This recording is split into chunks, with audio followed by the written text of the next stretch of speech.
so powerful of like all of the intel that you can get out of your business and where you need to take it from the call center. In reality, a well-running call center is an absolute revenue driver. Chad Peterman here, and you are listening to Can't Stop the Growth, a platform for leaders and teams to grow and thrive. We highlight the importance of personal development, pursuing greatness, and always chasing your potential. Let's get into it. Hello and welcome to another episode of Can't Stop the Growth. I'm your host, Chad Peterman, and today we are going to talk about something that I've been talking about for quite a while. And I've been talking about it for quite a while because it's something that we're actively looking to improve within our own business at Peterman Brothers. And I thought when we talk about call centers and data and, training of the call center and all of these things, I thought of no one better to bring on the podcast than my friend, founder and co-CEO of Avoca, and get this, host of a brand new podcast, Trade Secrets from the Ground Up, Mr. Tyson Chen. Welcome to the podcast, Tyson. Thanks for having me, Chad. I'm so excited to be here with you today. Yeah, absolutely. I mean, I think that if there's one area, especially as we roll into summer, companies are getting ready for summer, getting ready for the busy season. And so how can we kind of bolster those internal ops to make sure that they're capturing all the opportunities that come in the door? I guess first, I'm sure people that are listening to this podcast have heard of you guys, know what you're doing, but why don't you give us kind of a brief overview of Avoca. And again, listeners, the goal of this is not to be a sales pitch. The goal is to educate. The goal is to provide you with useful information. And perhaps, I do know because we use the product, Tyson's product may be able to assist in that. So Tyson, give the listeners a little bit of background on what Avoca is. And obviously it's always evolving and you guys are coming out with new stuff, but what is Avoca and how does it help customers? Yeah, I think at the highest level, the way I describe Avoca is an agentic platform to help along your customer journey. And really, I love the way you describe it, Chad, which is a lot of folks in this industry think the call center, they view it as a cost center. Like, we have to have the call center to handle the customers. In reality, a well-running call center is an absolute revenue driver. It's the first glimpse that a lot of folks have into the entire business, and it needs to be treated with immense amount of care. And really, that's the product that put Avoca on the map, which is our AI CSR. And it can sound like your best agent, answer the phone on the first ring, provide reliable, consistent experience that augments and up levels the overall call center experience for your customers. And over the last two and a half years, we've also started to create a suite of products across coaching, outbound, and even speed to lead to make sure that no revenue leakage happens for home service businesses. Awesome. Yeah, absolutely. I guess my first question for you, Tyson, obviously you've been doing this two and a half years, developed this product.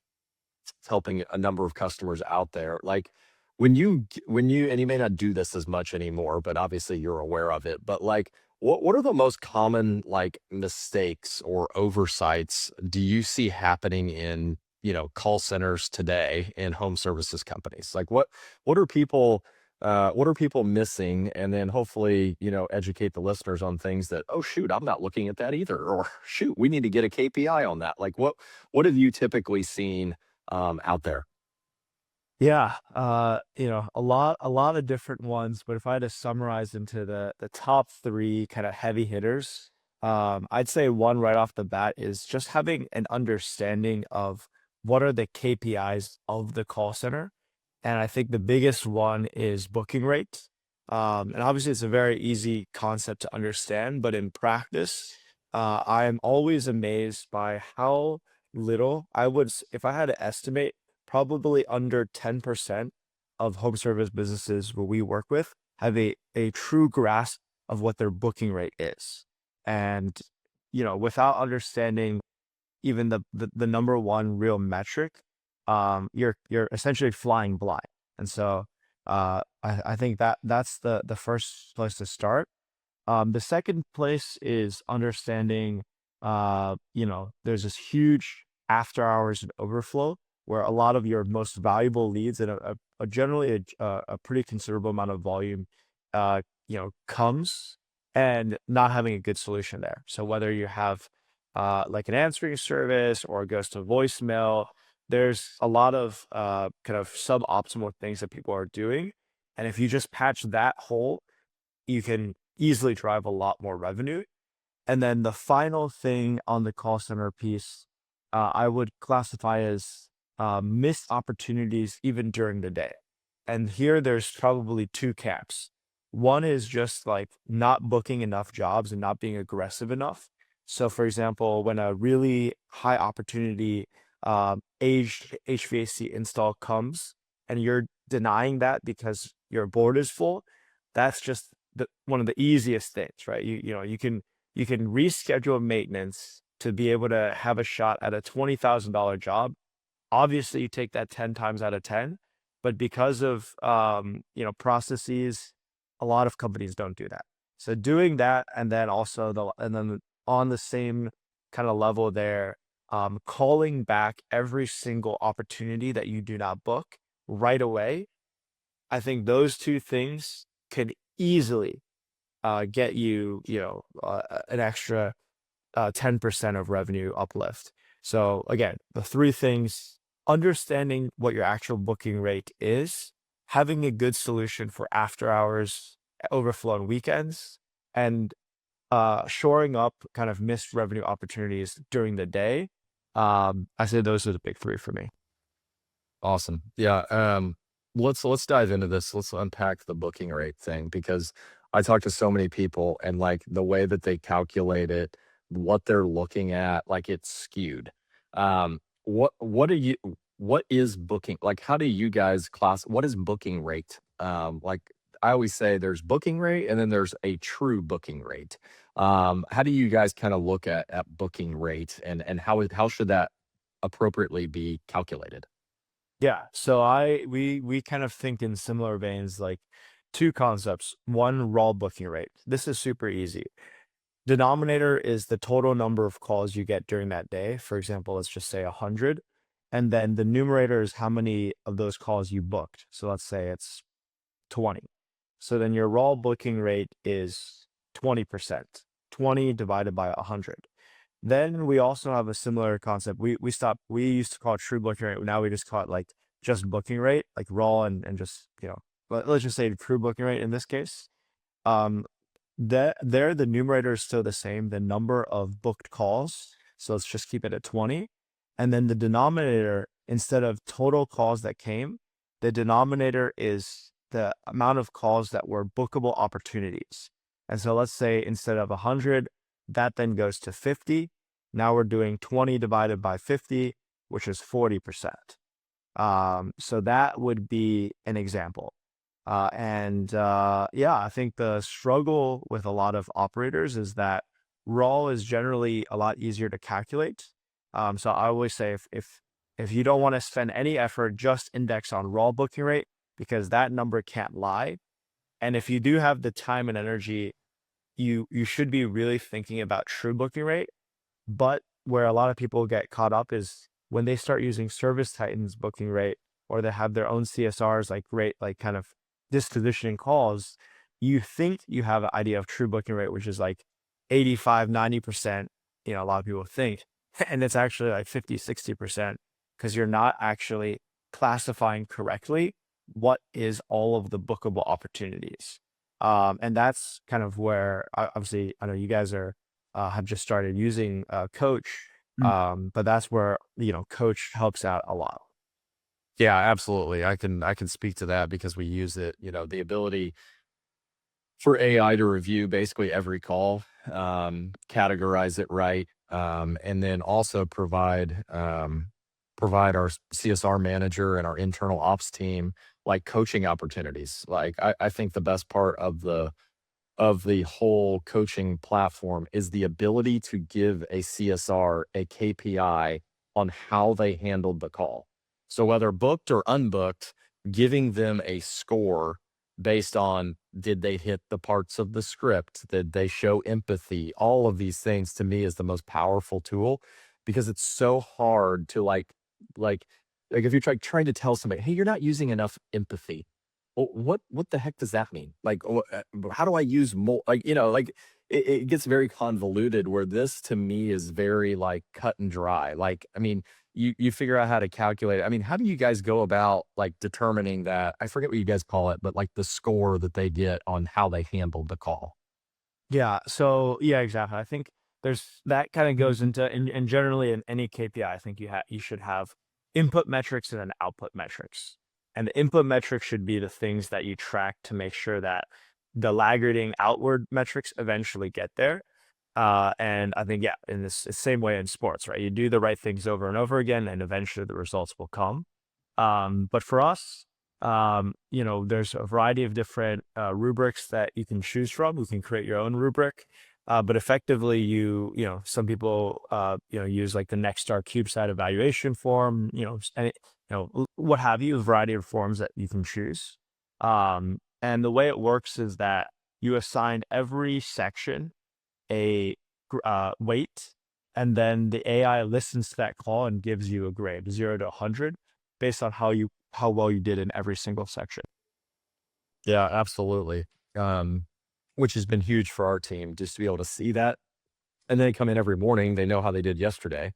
And then we can improve upon that. What are the things we need to work on? What are the things we need to coach? What are the areas that you may be forgetting?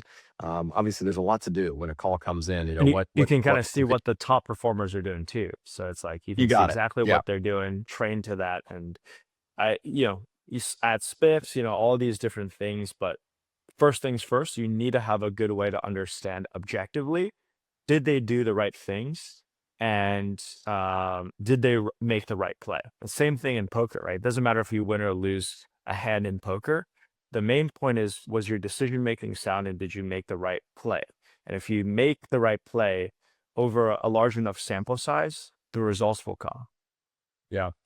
One of the things, and I'd like you to touch on this. So one of the things that I look at a lot is what things our call center tells our operations. Um, Meaning, if we are struggling from a booking or cancellation rate in a certain location on a certain trade line, to me, the beauty of your tool is the ability to quickly see, why are those people canceling? Like, if I listen to all the canceled calls or all the unbooked calls, I can quickly determine why they are canceling. Tell me a little bit about like what you've seen as like those things that like people aren't looking at, like mostly call center, like booking rate, cancellation rate, how they're doing. Like, what are some of those things that you feel like, hey, AI and the ability to go very fast can help us with the operation side of the business? Yeah, love that question. So I think a few things, right, on the statistics, some of the most interesting things that you can quickly discover is one, like out of your unbooked reasons, what are the main root causes? Whether that's availability, whether it's like your CSRs aren't trained properly in, objection handling, whether the dispatch fee is too high. You can quickly see, okay, what is keeping my true booking rate from getting as high as possible? Like, why isn't it 90%? You might discover it's a capacity issue. You're just not staffed well enough, and you can't take, great demand calls because you're overbooking too much with like the maintenances, and those are operational changes that you can make. You might discover that the dispatch fee is just like way too high, and you're getting like 20% of calls they want to book, but they can't because of the dispatch fee. So I think really having a firm understanding of what's preventing you from booking at a higher level is like fundamental. It's like a very easy thing to then go and fix operationally. And then the second thing is, and what I've seen, a lot of companies have great success with, is really kind of membership pushes and things of that nature. So let's say you want to have a big membership push in the months of like, May and June. and sign people up. Well, one of the easiest ways to get memberships, it sounds so stupid, is just telling them about the membership and the benefits. And I'll always remember there's a company we worked with early on when we were developing Coach, where they couldn't figure out for why they weren't selling more memberships. And then they did an audit of 100 calls. And after hammering to their CSRs for weeks about like every single call mentioned the memberships, Chad, like guess how many of those 100 calls that they audited, they actually talked about memberships? When they first did it, probably zero. It was like 20, like 20, Yeah. only 20 out of 100. And they had made it a rule. It was like, guys, like you have to mention membership is the most important thing. And it turns out it was only 20%, like 20-ish out of the 100 that they were actually doing it. And so our simple thing we added to Coach was we just waited. Did you talk and ask about the membership in every call as 10% of the entire grade? Instantly within literally the next week, that number was like over 80, over 90%, I believe. And suddenly they saw memberships spike up like 2x in terms of the memberships that they sold over the phone. Yeah, I think that's a huge point. I am a firm believer that the best place to talk about the membership, whether you close it or not, is in the call center. Because it's my belief that if you can get a small commitment out of the customer, that is a really good thing. Also, um, if they become a member and then you send a technician out to their house, oftentimes our membership has a discount or whatever, but it's not the discount anymore. It's, well, I'm a member. Like, why wouldn't I buy this service? Like, I'm not going to go somewhere else. I already signed up for the membership. Like, it's kind of one of those things that I think is truly powerful. And then the other thing I wanted to kind of talk a little bit more about is that capacity piece. And I think this is so important because your call center and operations need to be talking. And the biggest reason they need to be talking is because our people on the front lines, whether it be a service manager, an ops manager, or general manager, when it comes to adding capacity, we are restricted by the information that we do not know. And the information that they do not know is all the calls that came in and weren't able to be booked, not because the CSR did not do their job, but because there was not a place to put that call on the board. And so you've got operations going, well, I can barely keep the 2 guys I got busy. And it's because they only see the 8 calls that actually hit the dispatch board.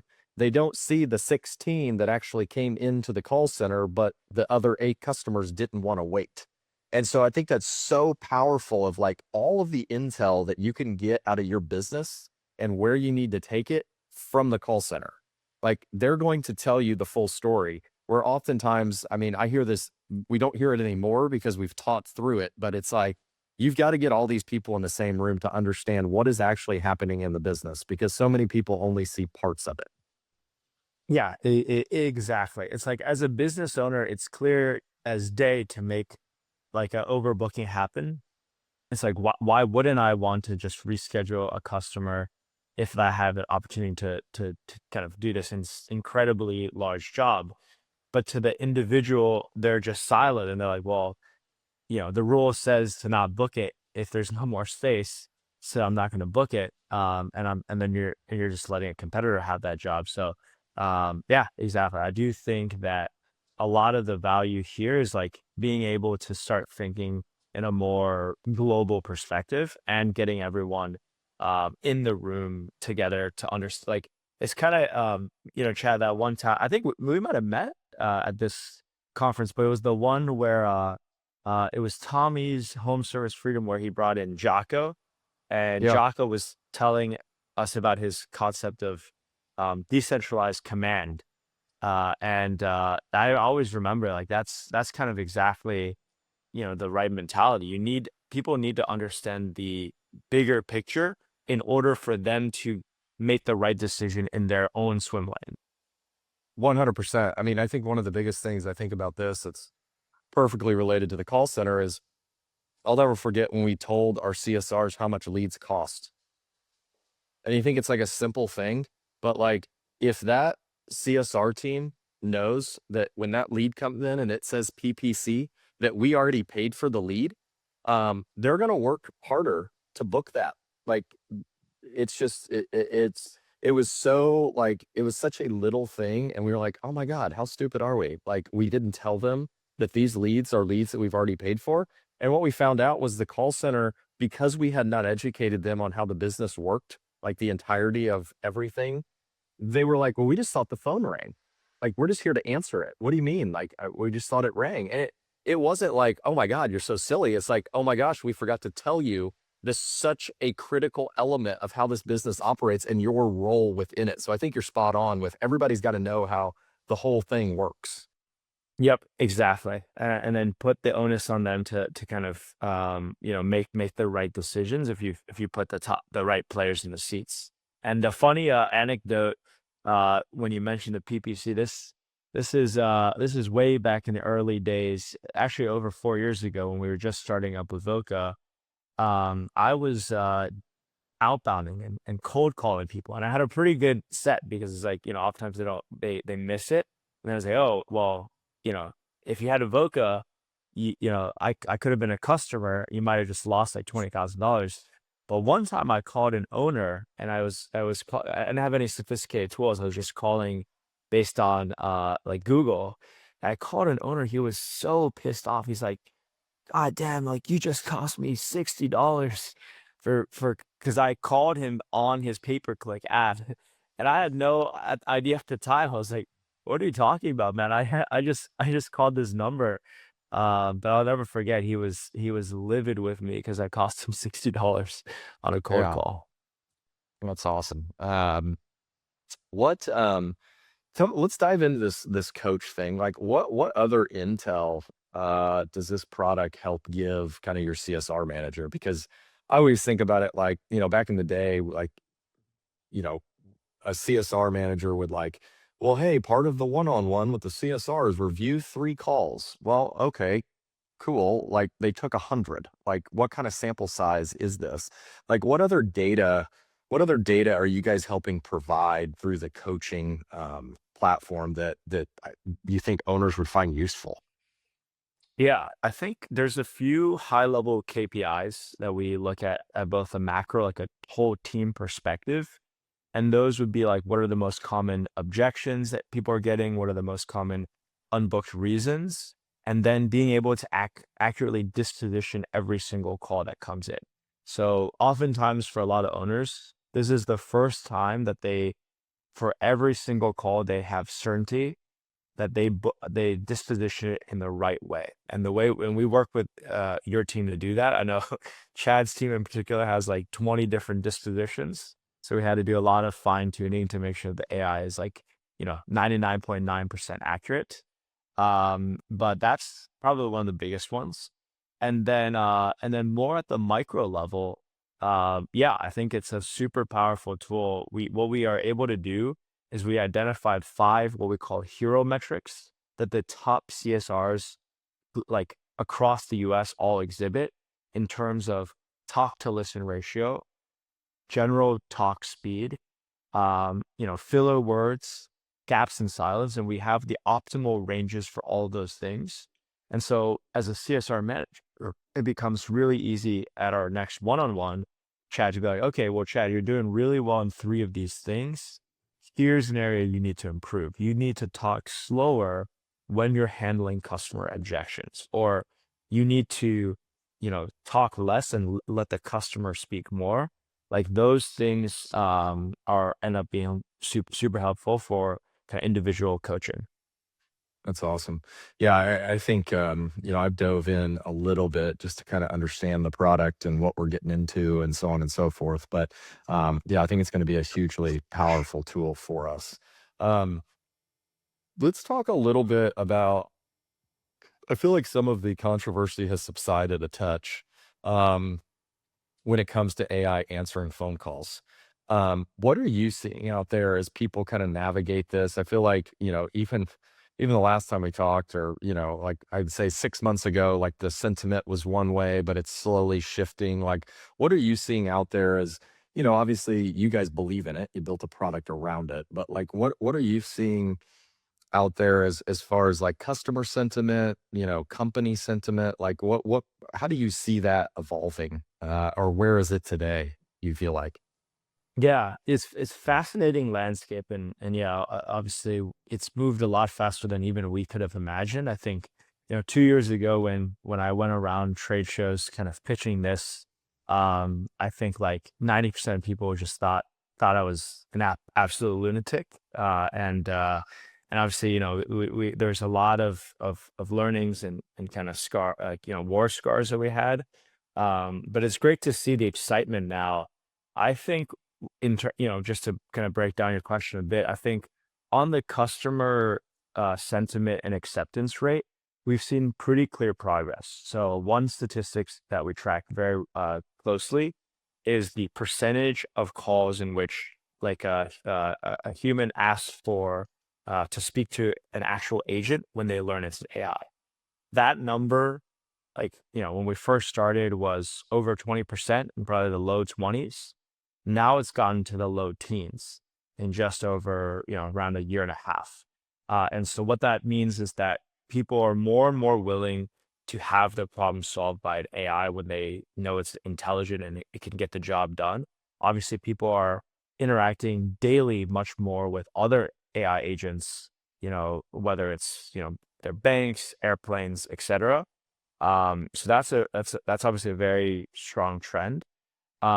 And then I think the other thing that we're seeing from the business perspective, and especially for us, like we probably work with like, many of the largest home service enterprises.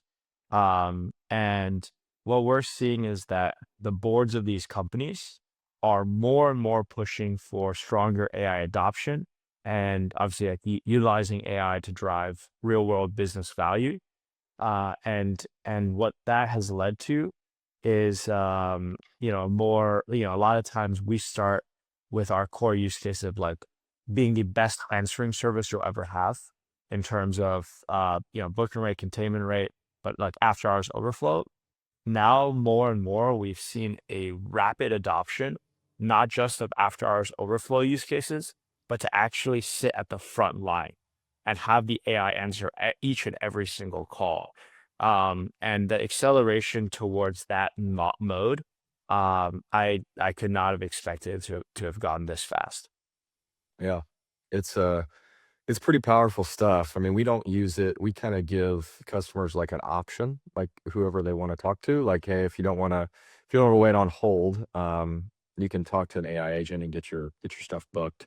I would say, I still think we get a little bit of mixed opinion, but I think overall, like, I feel like it's positive. Like, if you got a problem, you just want to make sure that someone's coming. So, like, if it can book the call, like, I don't need to sit Yeah, on, yeah. You don't need there are to certain sit hold call, on hold yeah. for 3 minutes. Yeah, Like, I don't know what the problem is. That's why I'm calling you. There's other calls that, yeah, they want to talk to somebody, they want to talk it through. They're not sure what they're looking at, so on and so forth. But yeah, I think that's a good thing. And I think to your point, like it's becoming more and more common. Like people understand that this is out there. And like while you want to complain about it, like I think people are starting to realize like, well, guess that's what's gonna be, you know?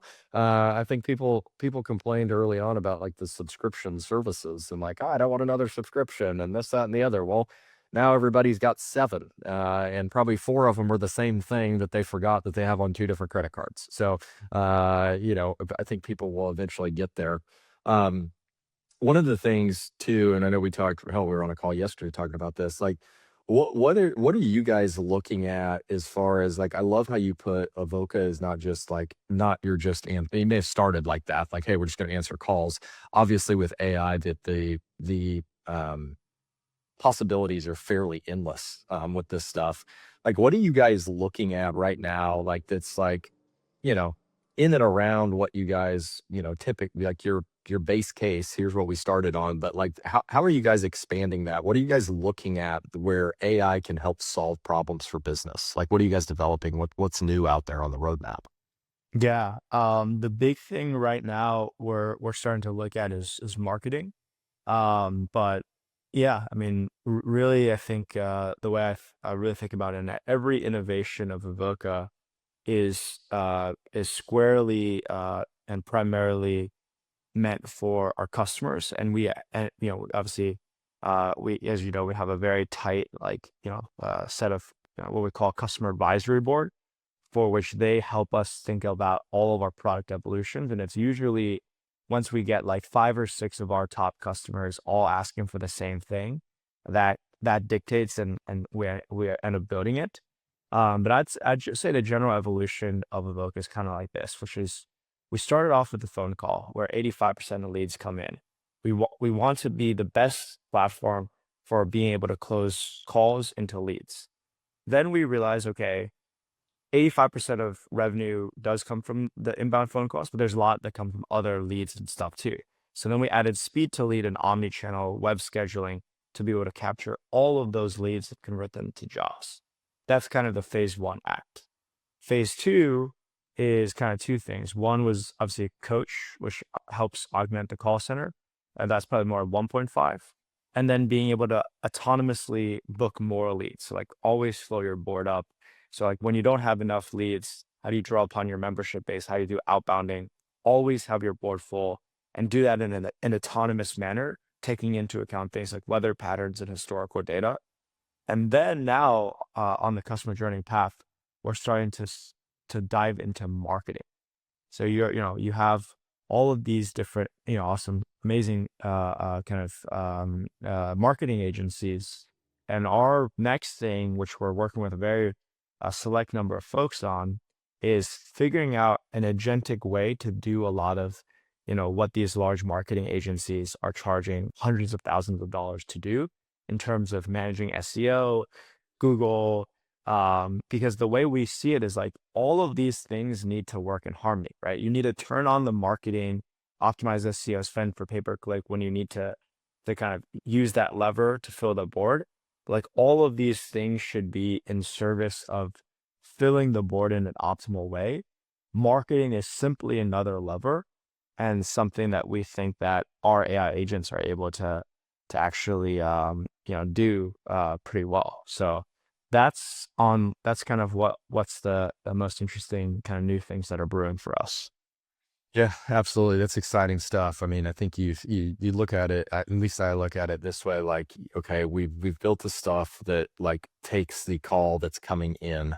Now, like, how do we farm either our database and a membership base, like with stuff? And how do we, to your point, how do we say, hey, all of these people had estimates for water softeners in the last 6 months? Like, how do we build that list quickly? How do we deploy a marketing strategy so that we can get the phone ringing so that all of a sudden our AI agents can pick it up? Our CSRs are coached to book the call. And if 10 leads came in, we're booking 8 or 9 of them. Like, to me, it's like, it's all very cyclical in how we think about flywheel effectively. You got it. Yeah. How do we drive more stuff into what we already have bolstered? It's like we have the base, we can book calls with the best of them. Now, how do we book more calls that are coming in? So I think that's a super smart idea and super smart way to look at it as it relates to, helping out customers for sure. I guess, Tyson, anything else that we missed here as far as things that you think either you're developing or things you're thinking about or things that you're seeing before we kind of wrap up here?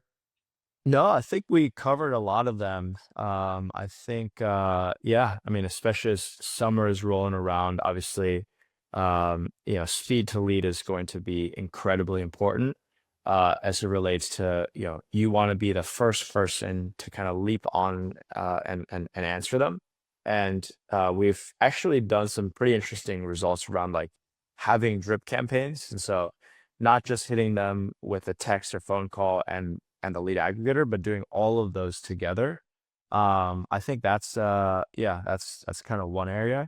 But yeah, I'm generally very, very excited. I think the AI landscape is changing extremely rapidly. And so there's even day to day, the amount of contractors and friends of mine that are using things like Claude on their day-to-day operations is rapidly growing. And it feels like we're at one of these very interesting inflection points also where, if you're able to use these AI tools effectively and really get the most out of them, it's almost like before, it's like, you might have get a 20% boost. Now it truly feels, and we feel this internally at Avoca, the people that are able to leverage AI tools to their fullest extent are almost like 3 to 5 times as productive as someone that's using AI tools, but like not as good. 100%. Yeah, it's crazy what they're pumping out on the daily. Claude is maybe one of the most unbelievable things I've ever seen in my entire life. Like the amount of stuff that you can give it and then it just pumps out all this data is just crazy. So hopefully, like you said, we're able to leverage this to make smarter, faster decisions about the business. But all in all, Tyson, I appreciate you coming on. Appreciate you spending a little bit of time. I think we gave the listeners a lot of things that they need to be thinking about, a lot of things that they can kind of course correct.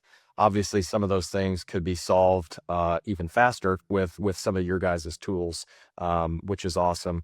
We'll have a link in the show notes if they're interested in learning more about Avoca, anything like that. Is there a better place to go? I think when we first did this, you gave out like your personal email. I'm sure there's another way to get there as you guys have grown. What's the best way for people to get like a hold of you guys?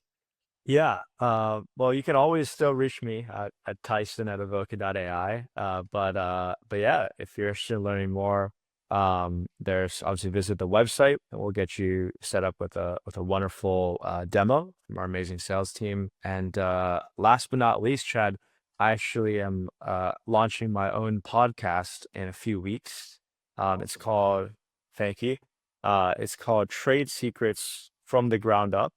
And it's a podcast truly, really dedicated towards kind of interviewing successful home service entrepreneurs and exploring kind of the trials, tribulations, and their whole journey of building these massive companies and success in a multitude of ways. Folks that have sold into PE, folks that have just built long-lasting businesses, and everywhere in between. So that's my fun announcement. Awesome. Good stuff. Well, listeners, be on the lookout for that. I'm sure there'll be a lot of great content that we can gain from there. But again, Tyson, appreciate the time and all the best. And I'm sure I will see you soon, sir. Thanks for tuning in. If you'd like to connect, you can find me at chadmpeterman.com. To see what our team's up to, you can visit petermanbros.com. Don't forget to check out our YouTube channel, and as always, keep growing.